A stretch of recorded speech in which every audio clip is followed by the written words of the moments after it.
Walton smart fridge presents TVS ইনসাইটে আপনাদের সবাইকে স্বাগত জানাচ্ছি। আমি আবুল কাশিম।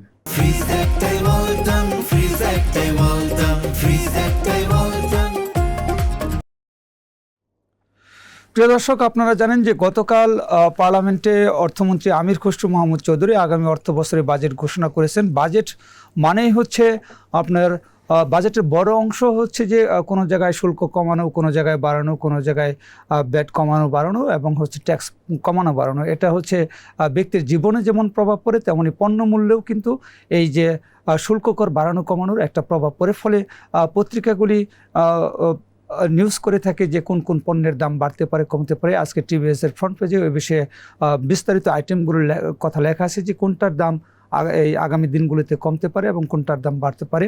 আমাদের এই অংশটি আপনারা জানেন যে আমাদের রেভিনিউ পার্ট এবং হচ্ছে এই দাম বাড়া কমার এই পুরো বিষয়টি নিয়ে নিউজ করেছেন টিভিএসের সিনিয়র করেসপন্ডেন্ট রিয়াদ হোসেন। আমরা তার কাছ থেকে বিস্তারিত জানব।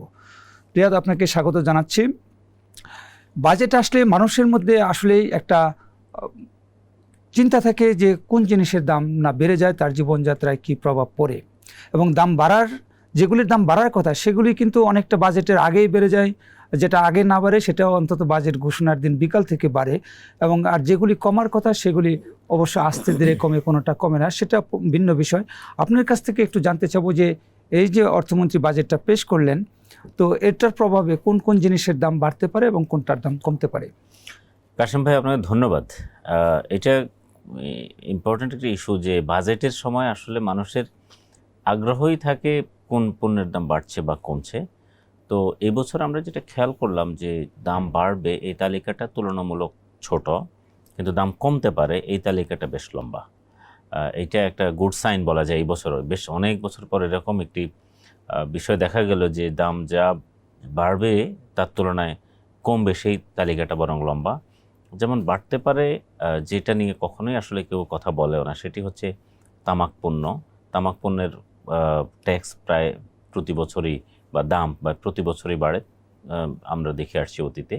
তো এবারও যথারীতি তামাক পণ্যের দাম, বিশেষ করে সিগারেট এবং আরেকটা বিষয় আছে মদ, আপনার স্থানীয়ভাবে উৎপাদিত মদ, এগুলোর দাম বাড়বে। সিগারেটের দাম 1 টাকা থেকে 2 টাকা বাড়তে পারে।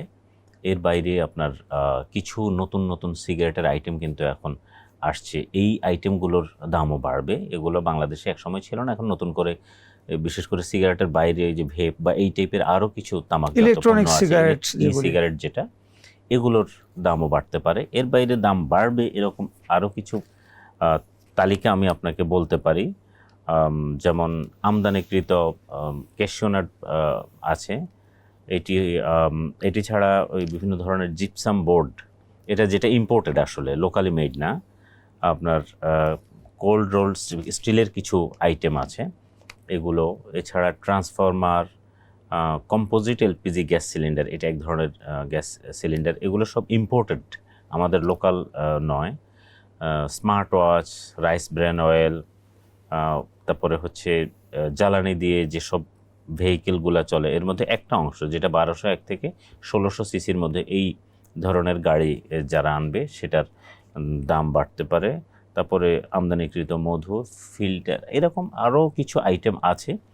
তো এগুলো হলো মোস্টলি যেগুলো ইম্পর্ট্যান্ট, এবং আমদানিকৃত বেশ কিছু ইলেকট্রনিক আইটেম, যেটা ধরেন ফ্রিজ, এসি বা এসব, এগুলোর ক্ষেত্রে, ওয়াশিং মেশিনের ক্ষেত্রে, এগুলো আমদানির ক্ষেত্রে দাম বাড়তে পারে। কিছু শুল্ক বাড়ানো হয়েছে কিন্তু দাম কমবে।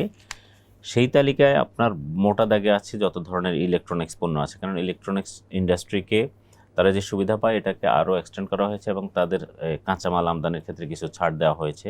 তো ফলে এগুলোর দাম কমার সুযোগ তৈরি হবে। কম্পিউটারের বিভিন্ন ধরনের অ্যাক্সেসরিজ, প্রিন্টার, এসব যা আছে, কম্পিউটার, ল্যাপটপ, এসবের দাম কমতে পারে।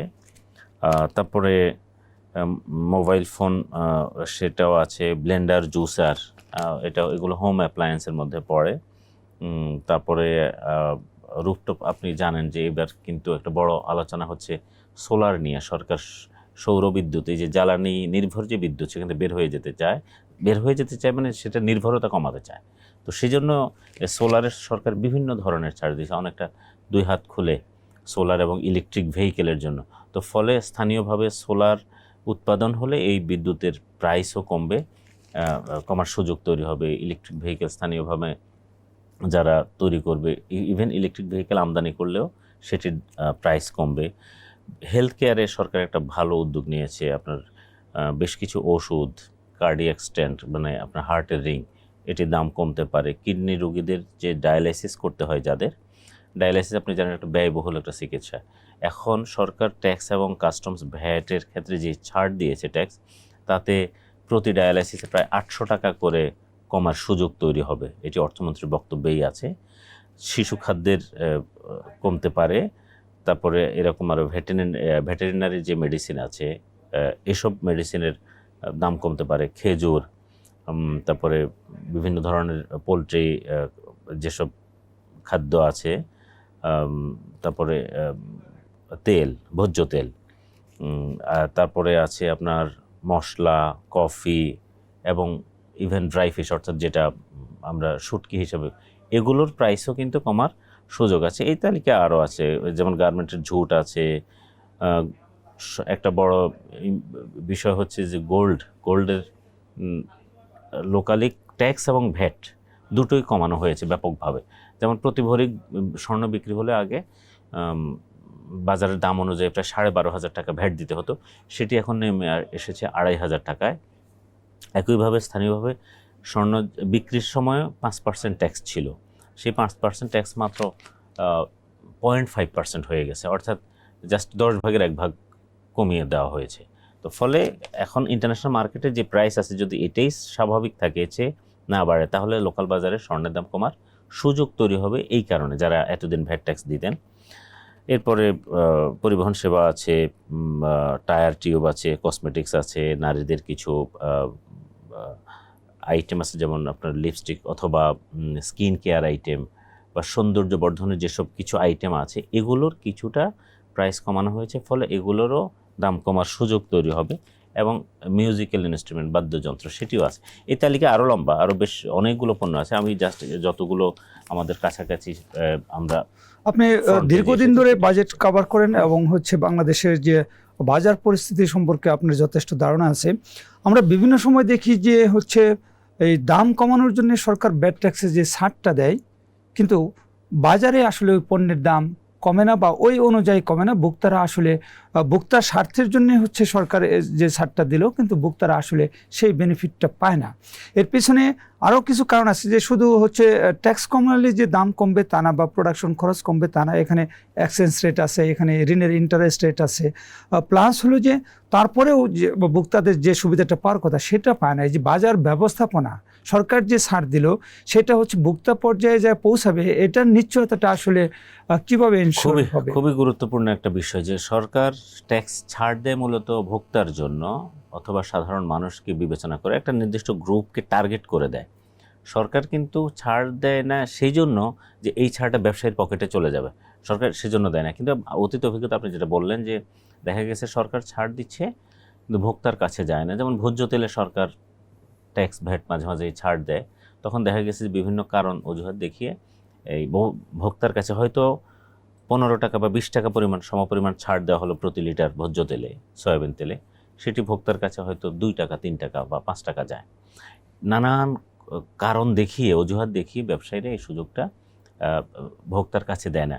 আমরা অতীতেও দেখে আসছি, বাজেটেও যখন ছাড় দেওয়া হয় তখন ভোক্তার কাছে যেতে যেতে অনেক সময় লাগে এবং সেটা যতটুকু যাওয়ার কথা সেটি যায় না, কিন্তু যেটির দাম বাড়ানো হয় সেটি ওই দিনই বেড়ে যায়। এটি খুব মজার একটা বিষয়। এখন এক্ষেত্রে যেটি বিষয়, ধরুন এনবিআর যেটা করে, তারা এটি ছাড় দেয়, কিন্তু সরকারের বাজার মনিটরিং অথবা এই যে তদারকি যেই জন্য ছাড় দেওয়া হলো, সেটি এনবিআর এবং অন্যান্য সরকারি যে প্রতিষ্ঠানগুলো আছে তাদের সম্মিলিতভাবে আসলে এটা দেখা দরকার যে এই যে সরকার যে উদ্দেশ্যে ছাড় দিয়েছে সেই উদ্দেশ্যটা পূরণ হচ্ছে কিনা। যদি পূরণ না হয় তাহলে গ্যাপটা কোথায় আছে সেটি আইডেন্টিফাই করে সেখানে সমাধানের ব্যবস্থা নেওয়া। কোনো ব্যবসায়ী যদি অনিয়ম করে তাহলে তাকে আইনের মাধ্যমে শাস্তির ব্যবস্থা করা, এটি আমরা অতীতে আসলে দেখিনি। অর্থাৎ যে কোনোভাবেই হোক উদ্দেশ্য যাতে সরকার পূরণ হয়। কিন্তু একটা আমরা বড় জিনিস অতীতে দেখে আসছি যে এটা মিসইউজ হয় প্রচুর। সুযোগটা যাদের জন্য দেয় তাদের কাছে না গিয়ে ব্যবসায়ীরা মোটা হচ্ছে, তারা সুযোগটা তাদের পকেটে নিয়ে নিচ্ছে, তারা মিলিয়নস অফ কোটি কোটি শত শত কোটি টাকা বানিয়ে নিচ্ছে। এক্ষেত্রে সরকারের সবগুলো সংস্থাকে আসলে এগিয়ে আসতে হবে, যাতে এই সরকারের উদ্দেশ্যটা, যাদের জন্য ছাড় দেওয়া হলো, কারণ এটা তো আলটিমেটলি সরকার না হলে রেভিনিউ পেত, রাজস্ব।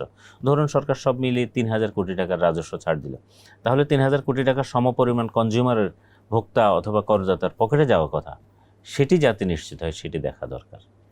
ধন্যবাদ আপনাকে। প্রিয় দর্শক, আমরা রিয়াদের কাছ থেকে জানলাম যে কোন জিনিসের দাম বাড়বে কমবে এবং এটা যাতে ভোক্তারা সুবিধা পেতে পারে সেই জন্য সরকারকে বাজার মনিটরিংয়ের উপরে জোর দিতে বলছেন রিয়াদ। আমাদের এই শো যদি আপনাদের ভালো লাগে আপনারা লাইক করবেন, শেয়ার করবেন। সবাইকে ধন্যবাদ।